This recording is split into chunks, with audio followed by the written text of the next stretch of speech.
Okay. Well, thank you very much for everybody for joining me today. My name is Sean Herbert. I'm the country manager for UK and Ireland. I know what you're thinking. Lockdown has not been kind to this man's hair, and you're right, but that's fine because it's at least the second time you've been right today because you were right to join us today on our webinar. So thank you for joining me. Seamless segue there. So today we'll be talking unified endpoint management, a Middle Earth analysis. Now, why am I doing this? It's a good question, and I'm glad you asked it. Why am I doing this? Because two reasons, really. One is that it gives you a unique look into the world of unified endpoint management and how it can be used within your own environment, but also to give you perhaps a new way of discussing technology with stakeholders who may or may not be particularly technically minded. So it gives you a new way of speaking to them through in my case, very loose metaphors that I'll be using through this webinar. So I hope it's of use to you. Bit of housekeeping first and foremost. If you do want to ask any questions during this, we have the chat function rather than the Q&A function, just simply for if you want to keep your questions anonymous or your name not going out to the rest of the panelists, then please use the chat function.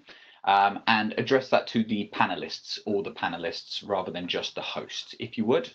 That'd be fantastic. And if you have any questions along the way, I'll wait until the end to answer those. So thank you. We'll get started now on unified endpoint management, a Middle Earth analysis. So we start off first by looking at what UEM is. What is unified endpoint management?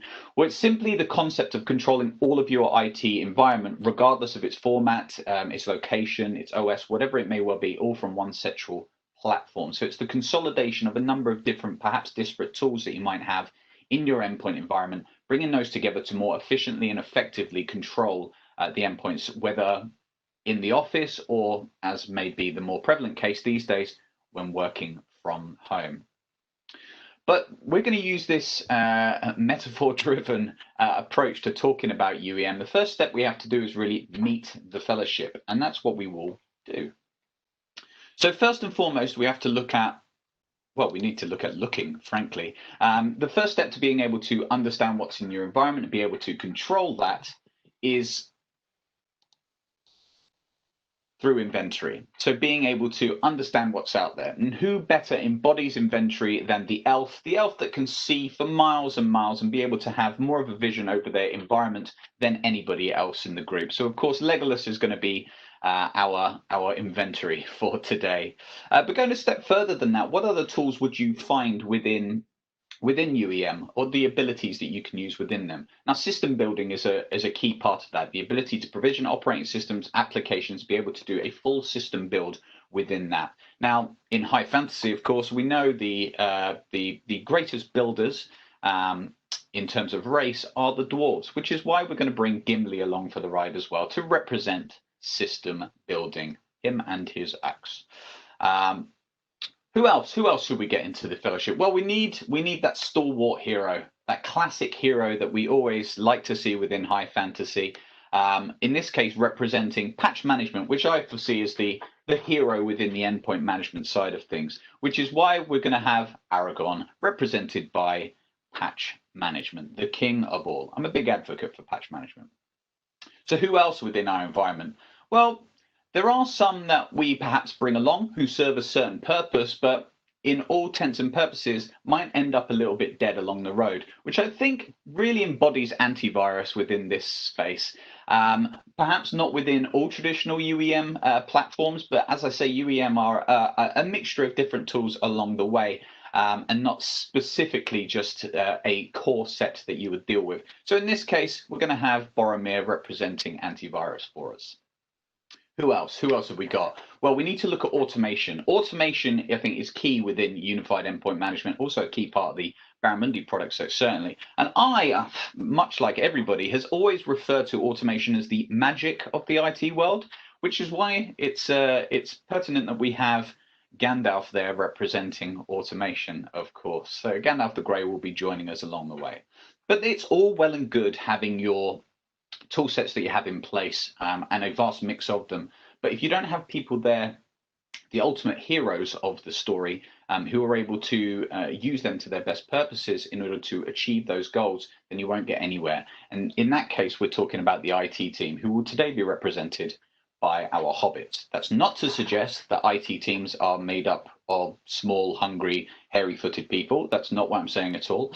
I am saying, however, that you are the heroes of this story, and without you, none of it will be possible. So what's our next step? Well, the next step along the way is to meet our enemy, understand who we're actually going up against. There is our enemy, the big scary eye in the sky. Well, what do we know about our enemy? Well, the enemy comes in multiple forms. In the Lord of the Rings world, we know that to be Sauron is eye in the sky, or perhaps in his true form when he was fighting in the wars before. In the real world, we could be looking at internal aggravator or external aggravators such as state-sponsored, for instance, hackers, something along those sorts of lines, or internally we can look at just our own users not being clued up enough on the tool sets that they're using in order to ensure that they are as secure as they possibly can be, and therefore leave themselves open to attack from our enemy as well. What do we know about our enemy? They employ a host of different agents and techniques along the way used, which we'll see some of those on our journey towards Mount Doom today. And they are, of course, terribly naughty, as all good villains are. So let's continue on and begin our journey, setting forth from the beautiful village of Hobbiton in the Shire and heading out along our way. Now, who do we come across first on our journey?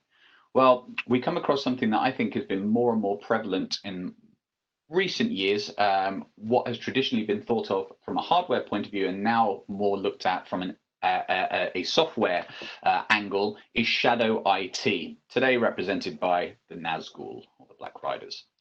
So what is Shadow IT? It's the IT hardware and the software that you are unaware of within your environment. So it's those bits and pieces, and again, pretty prevalent at the moment with home working, that you might not be aware of within your system. And if you're unaware of them, then they are vulnerable to being attacked because you're not able to get rid of the vulnerabilities that may well be present within them.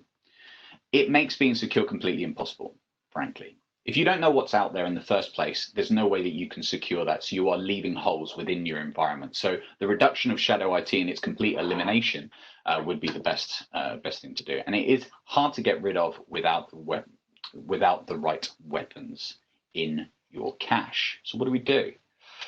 How do you fight what no man can kill? Well, first and foremost, inventory. I mean, that's the biggest step with Shadow IT, is having an effective inventory tool in place that you can actually see what's out there in order to eliminate it. So the first step is being able to see that, and that's what inventory can do. There are a lot of inventory tools out there, but you need one that is pretty consistent in its ability to find exactly what is out in your environment, reliable as well, and works alongside a number of other tools to be able to get rid of the vulnerabilities that you may have and remediate those issues. System building. System building, again, is going to be key in the fight against Shadow IT, simply because if you standardize that process, standardize that system build, then you are able to ensure that you don't have any outlying applications or hardware out in your environment that you're not controlling within them. It's also going to be particularly prevalent so Shadow IT really can come up in two ways. One, we're seeing now where as a need to be more flexible within our environments, we need to send out machines to those end users and perhaps give them a bit more flexibility in how they use it, install the software they need in order to go forward, etc. And we were very rushed at the start of COVID-19 or pandemic lockdown in order to get all of those machines out there and ready for people to use. So that was a hard time for IT, and now they're going to be, we're moving back into an office-based environment. We need to start looking at those areas that perhaps we might have lost sight of, bring them back all under our remit and control. So system building is going to be key to that, and being able to proactively go forward, change what you need to in terms of the applications that are running there, updates, all of those sorts of things as well. Automation and self-service.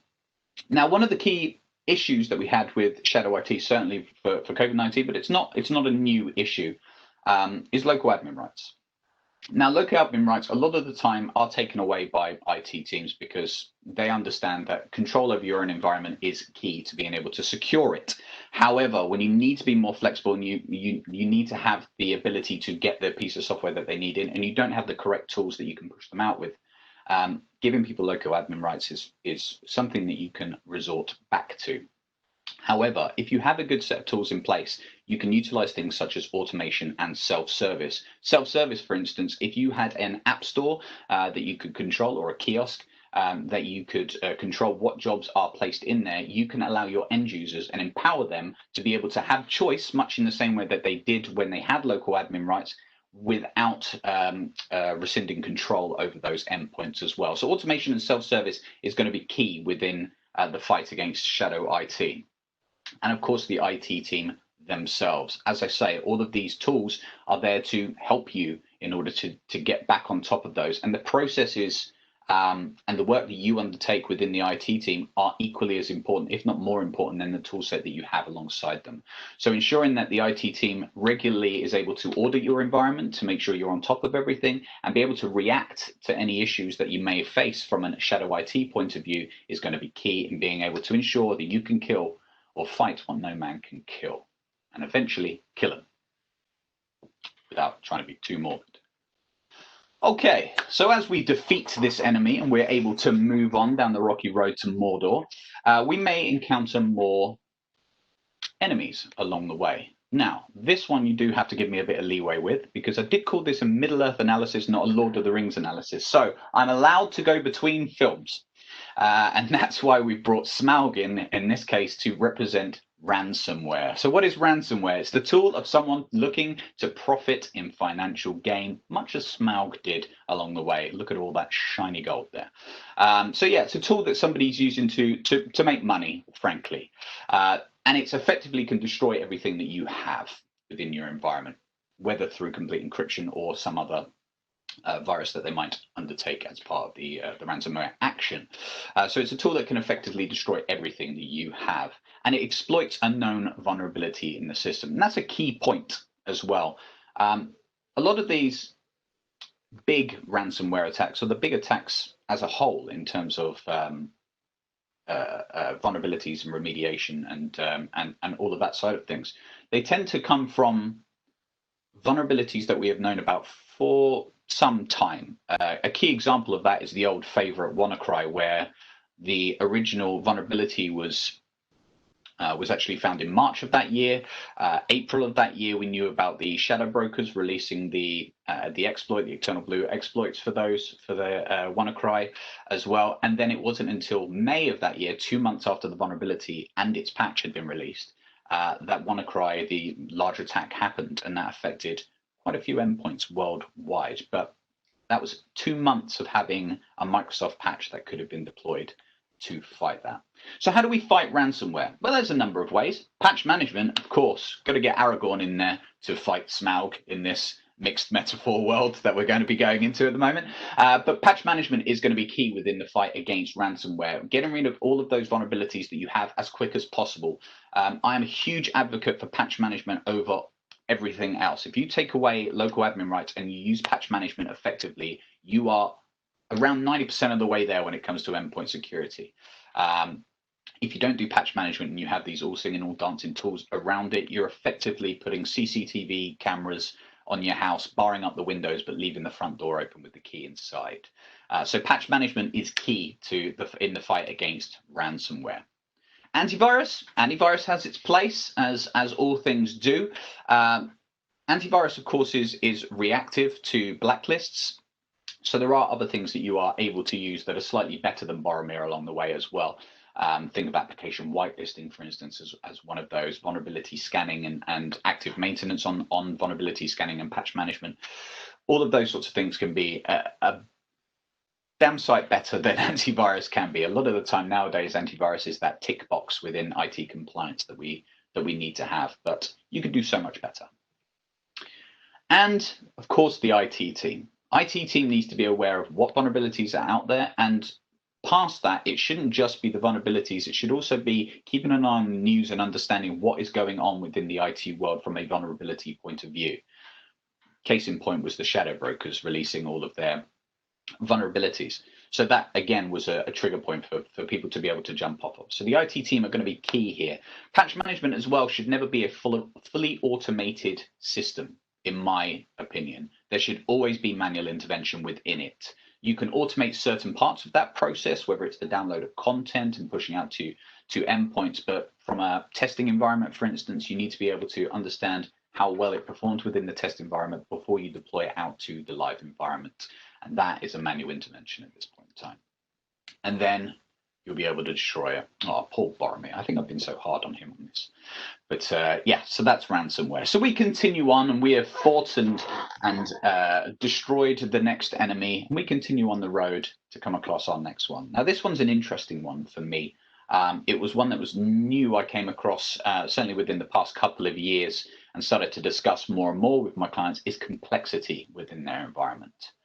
Complexity is an interesting beast because it's something that hides inside of your organization in the guise of a friend.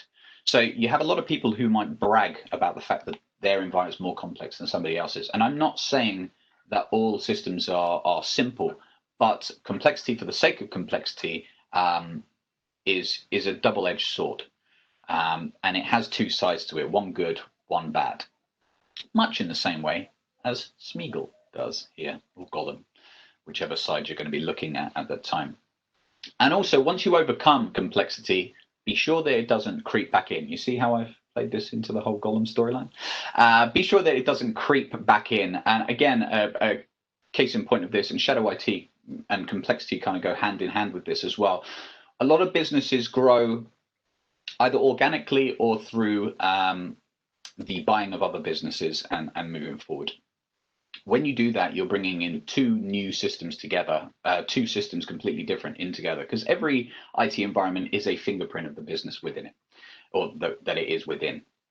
So when you bring those two together, having those two complex system butting heads is not going to be useful for you. So you have to be able to be proactive and be on top of that to ensure that it's not creeping back into your systems as time goes back on. So how do you overcome it?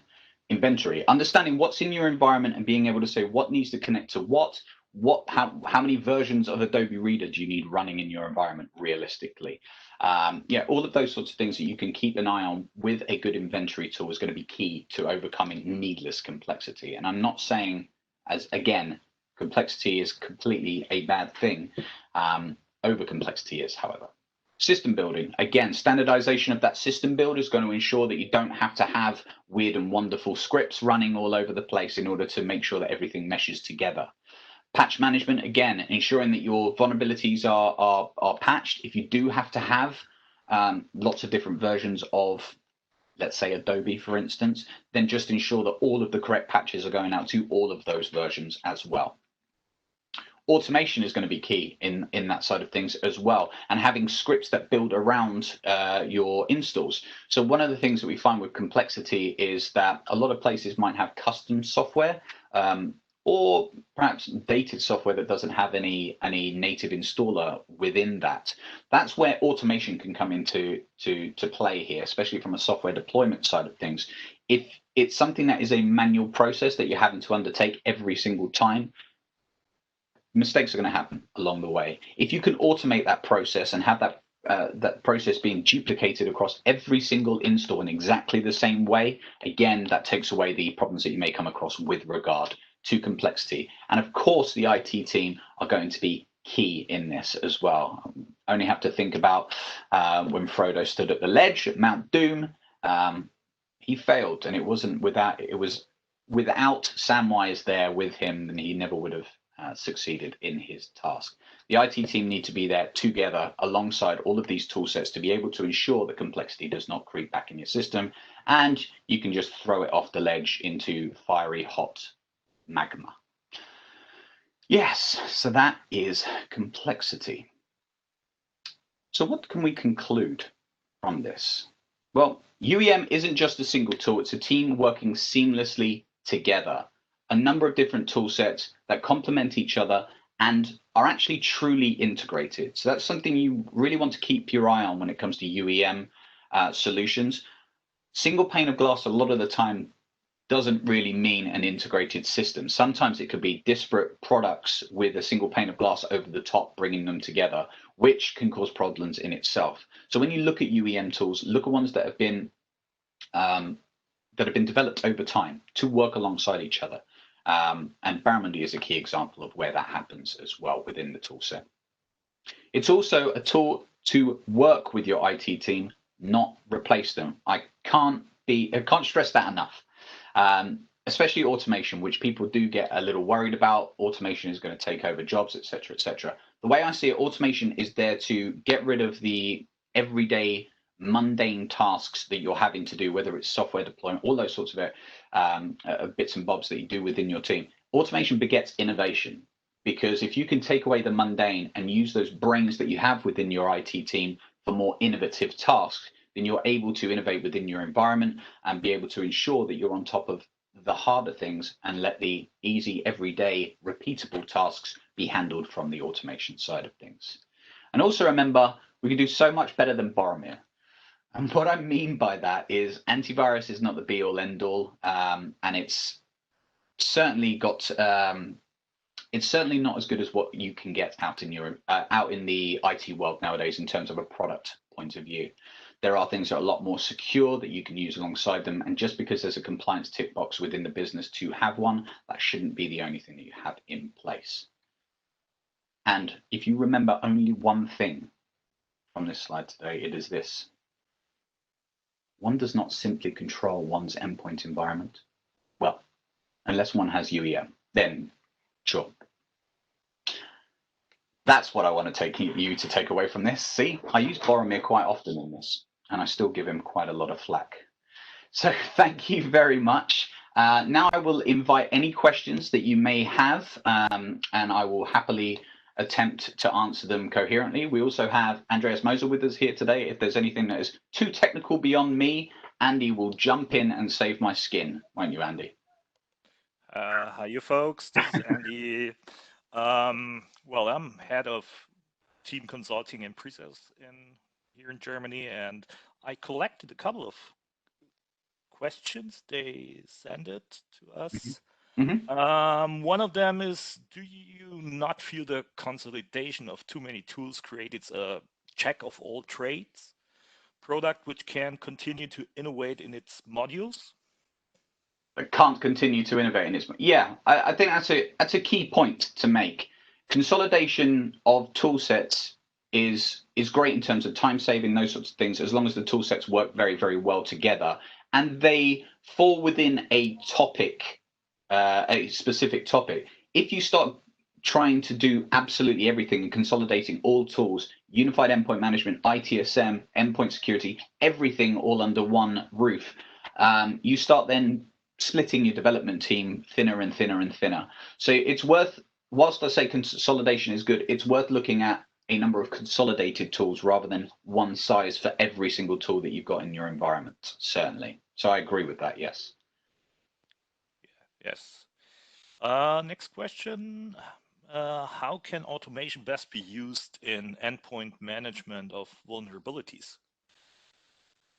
Okay, yeah. So automation, how can it be used? Right. So from a vulnerability point of view, from patch management, let's say, for instance, which is key functionality within the Barramundi suite, automation can be very well used for the download of specific application patches, but also the daisy chaining perhaps of jobs and the deployment of those patches out to those endpoints as well. So one customer we have uses automation very well in terms of has the patching process being that they deploy to their test machines on Monday, let's say, and then daisy chain that job. When that's successful, job number 2 launches on Tuesday out to another department, and then they only interject manually if anything goes wrong along the way as well. So whilst automation should help you and work alongside you, it should never replace, especially within patch management, should never replace the manual intervention that is sometimes required by the IT team.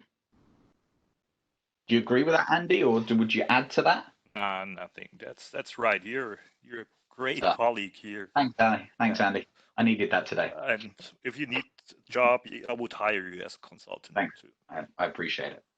But what's your problem with Boromir? I haven't got a problem with Boromir. Actually, I watched the films again relatively recently, and I have given Boromir way too much of a hard time within this presentation. He fit a narrative that I squeezed into this presentation was all. I don't have a problem with Boromir or Faramir or any of the Mirs within the Lord of the Rings stories. Not really, and he is an unsung hero, I I suppose. But it worked for my narrative, that's all. Give me a break. That's good. That's good. Well, maybe you have to check your chat and your Q&As. Maybe they send it directly to you. Could be possible. I've got the That's ones that you wrote. That's the 3 I saw. Yeah, I've seen those 3. No, nothing more from my side, I don't think. Okay. All right. That's it. Okay. Well, look, thank you very much for joining me today, and thank you, Andy, for coming along as well.